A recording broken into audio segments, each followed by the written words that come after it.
Hello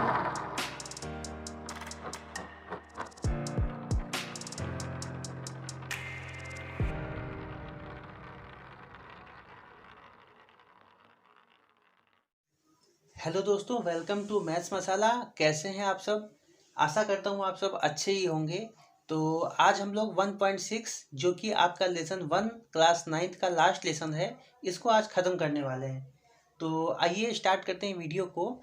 तो video start करने से पहले मैं चाहता हूँ कि आप सब अपने बुक को सामने खोल के रख लें, अपने नोटबुक यानी कि कॉपी को सामने रख लें, एक पेन साथ में रखें ताकि आप इस क्वेश्चन को नोट करते हुए चलें और अच्छी तरीके से समझते हुए चलें। तो चलिए चलते हैं क्वेश्चन की तरफ। तो दोस्तों, वीडियो को स्टार्ट करने से पहले, क्वेश्चन पर चलने से पहले थोड़ा सा मैं आपको इसका थोड़ा बेसिक बता देना चाहता हूँ। तो देखिए क्या है, यहाँ पे अंडर रूट n और m है। तो इस संख्या को हम ऐसे लिख सकते हैं, जो अंदर m है इसको ऐसे लिख लेंगे। जब अंडर रूट हटाएंगे, यहाँ पे जो n है, इस n को हम 1/n के रूप में लिख सकते हैं। इसको आप अच्छी तरीके से समझ लीजिए क्योंकि आगे क्वेश्चन में यही नियम यूज होने वाला है। अगला क्या पॉइंट है आपका, P1/Q। तो यानी कि जो बाहर P था उसको हम अंडर रूट P में लिख देते हैं, और जो 1/Q था तो इस Q को यहाँ पे इसका हम रूट लगा देते हैं। तो आशा करता हूँ आप समझ गए होंगे। तो चलिए अपने क्वेश्चन की तरफ चलते हैं। 1.6 का पहला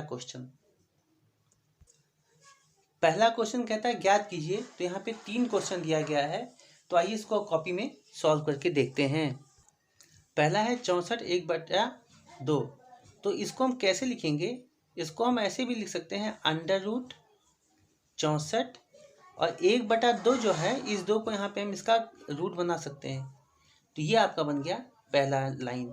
दूसरा क्या करेंगे, यहाँ पे इसको लिखेंगे 2, और इस 64 को हम लोग तोड़ लेते हैं।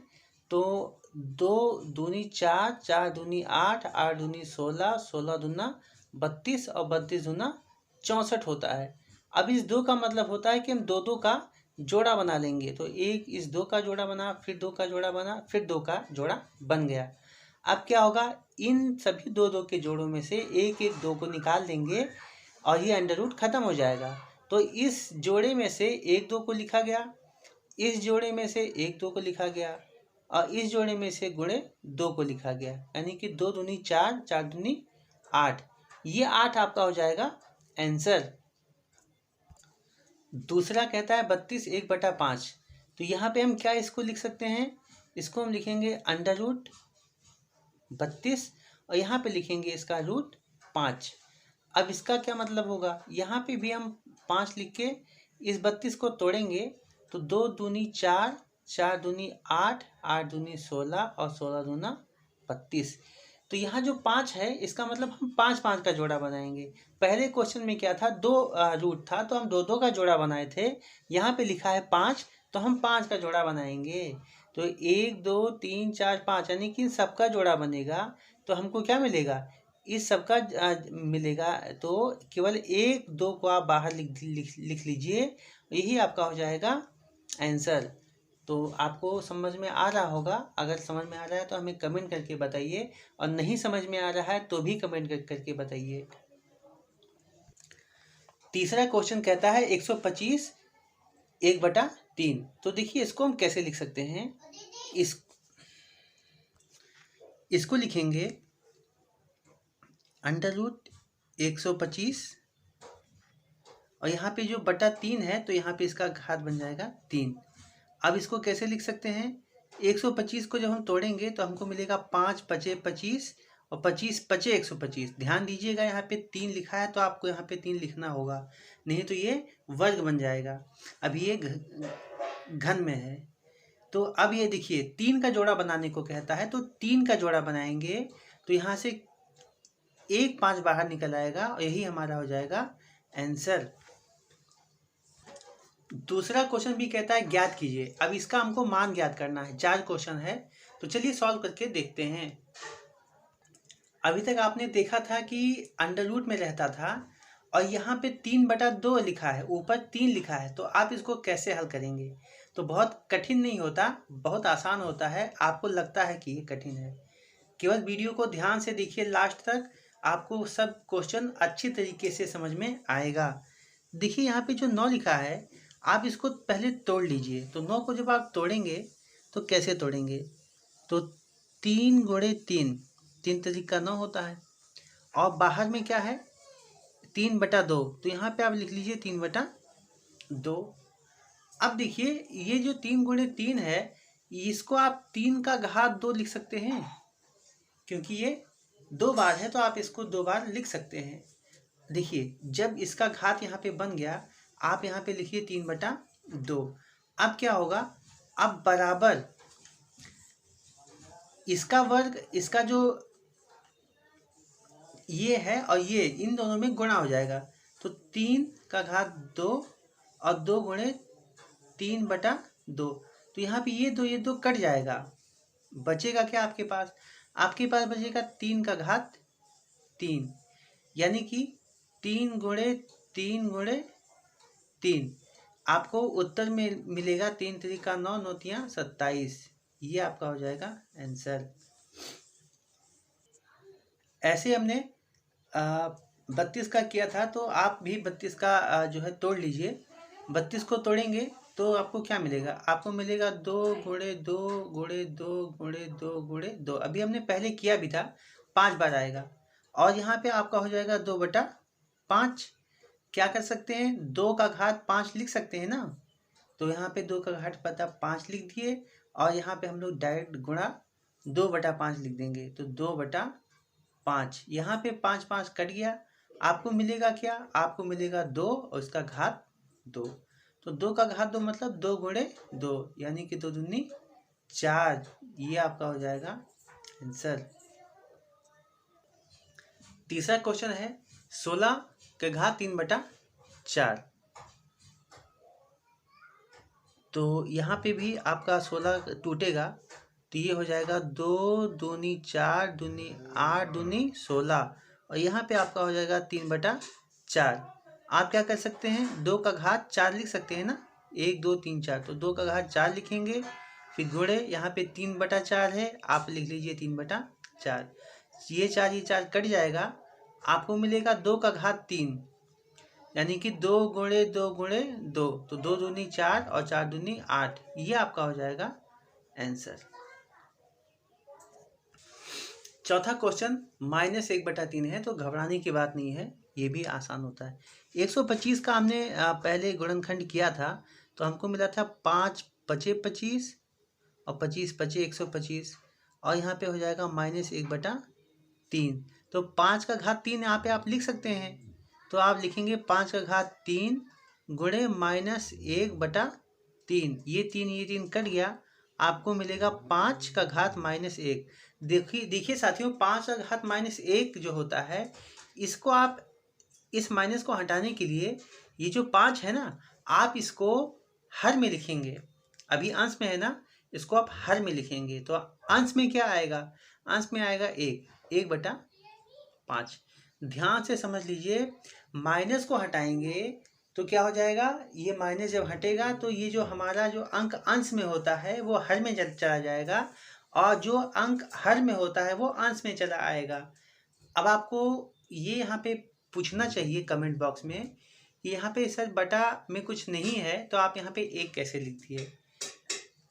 तो देखिए, जब कोई भी अंक होता है तो बटा में कुछ नहीं लिखा हो, अगर होगा तो आप ये मानना कि बटा में 1 है। ठीक है, इस बात को हमेशा दिमाग में रखना। यहाँ पे बटा 1 हमेशा होता है, हमेशा हम लिखते नहीं है, लेकिन 1 होता है। तो ये आपका हो जाएगा आंसर। तीसरा क्वेश्चन है सरल कीजिए। अब इसको हमें सरल करना है। 4 क्वेश्चन है, बहुत ध्यान से समझिएगा। बहुत इंपॉर्टेंट क्वेश्चन है, बहुत ही अच्छा क्वेश्चन है, और ऐसे ही पेपर क्वेश्चन में आते हैं। दोस्तों, पहला क्वेश्चन है 2 का घात 2/3 गुणे 2 का घात 1/5। इन चारों क्वेश्चन में आपको 4 कॉन्सेप्ट बताया जाएगा। आप चारों कॉन्सेप्ट को ध्यान से सीखिए और ध्यान से समझिए। देखिए क्या होता है, जब यहाँ पे जब हमारा आधार एक समान हो, ध्यान से समझिए, आधार एक समान हो, तो हम क्या करेंगे, इसके घात को जोड़ देते हैं। क्यों जोड़ेंगे, क्योंकि बीच में गुणा लगा है। आधार एक समान हो और बीच में गुणा लगा हो तो हम उसके घात को जोड़ देंगे। तो हम इसको क्या लिखेंगे, हम इसको लिखेंगे 2, केवल एक बार 2 लिखेंगे इन दोनों को मिला के, और इसके घात को जोड़ के लिख देंगे। तो लिखेंगे 2/3 और प्लस 1/5। इस तरीके से हम कुछ इसको लिखेंगे। अब हमें करना क्या है, अब हमको इस 2 से कोई मतलब नहीं है, क्योंकि बार बार इस 2 को लिखते रहेंगे। हमें इसको हल करना है, इसके घात को हल करना है। तो यहाँ लिखेंगे 2 और 5 और 3 का क्योंकि दोनों अभाज्य संख्या है तो इसका हो जाएगा 15। तो 5 3 होगा 15, तो कैंची गुणा करने पे 3 5 15, तो 2 पंचे यहाँ पे हो जाएगा 10 और प्लस 5 तिहाई 15, तो 1 तिहाई हो जाएगा 3। आगे क्या लिखेंगे 2, फिर यहाँ पे आ जाएगा आपका 15 और 10 और 3 होता है 13, यानी कि 13/15। ये आपका हो जाएगा आंसर।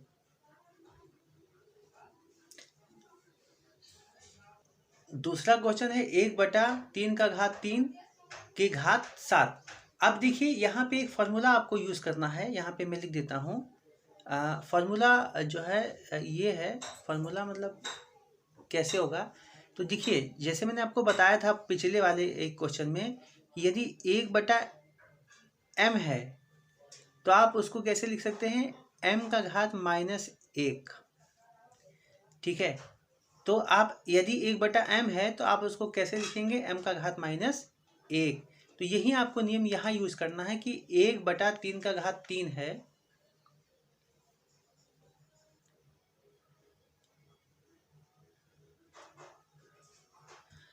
m का घात 1/3 है, तो इसको हम कैसे लिख सकते हैं, तो इसको हम m का घात -1 यानी कि 3 का घात 3, 3 के आगे माइनस, क्योंकि यहाँ पे घात कुछ नहीं था ना, तो हम क्या मानेंगे, घात कुछ नहीं है मतलब घात 1 लगा हुआ है। ऐसे ही यहाँ पे घात 3 लगा हुआ है तो उसके आगे हम -3 लिख देंगे और इसका घात हो जाएगा 7। समझने का प्रयास कीजिए, यहाँ पे इसका घात असल में 1 होता है, लेकिन 1 का हम कभी लिखते नहीं हैं। तो हम क्या करेंगे, जब इसका हम घात करेंगे, जब इसको हम लोग इस ऐसे लिखेंगे हर के रूप में, तो इस 1 के आगे माइनस लग जाएगा। ऐसे यहाँ पे 3 का घात 3 है, ऊपर तो 1 है ही, तो क्या होगा, इस 3 जैसे इस 1 के आगे माइनस लग गया था, वैसे इस 3 के आगे यहाँ पे हमने माइनस लगा दिया। 1 कहाँ गया, 1/1 है, तो हमने क्या बताया, बटा 1 को हम लोग नहीं लिखते हैं। ये हो गया आपका। अब इसको क्या करेंगे, जब यहाँ पे कोष्टक खुलेगा तो 3 और -3 × 7 हो जाएगा, यानी कि आपका जो आंसर आएगा वो आएगा 3 और इसके घात में -7 या 21, 3 के घात -21, ये आपका हो जाएगा आंसर। दोस्तों तीसरा क्वेश्चन है 11/2 बटा 11/4। देखिए यहाँ भी इसका जो आधार है वो एक समान है और इसका जो घात है वो अलग अलग। तो इसका भी एक नियम है। नियम क्या है कि कभी भी m का घात n हो और बटा m का ही घात यहाँ पे p हो, तो इसको हम लोग लिखेंगे m, क्योंकि दोनों जगह m है, और जो ऊपर का घात n है तो उसमें से हम लोग p को घटा देंगे -p। ये नियम होता है। तो m का घात n बटा m का ही घात p है। यहाँ पे हम क्या करेंगे, इन दोनों m को मिलाकर एक m लिख देते हैं और ऊपर वाले घात में से नीचे वाले घात को घटा देते हैं, यानी कि n में से हम लोग माइनस करेंगे किसको, p को माइनस करेंगे।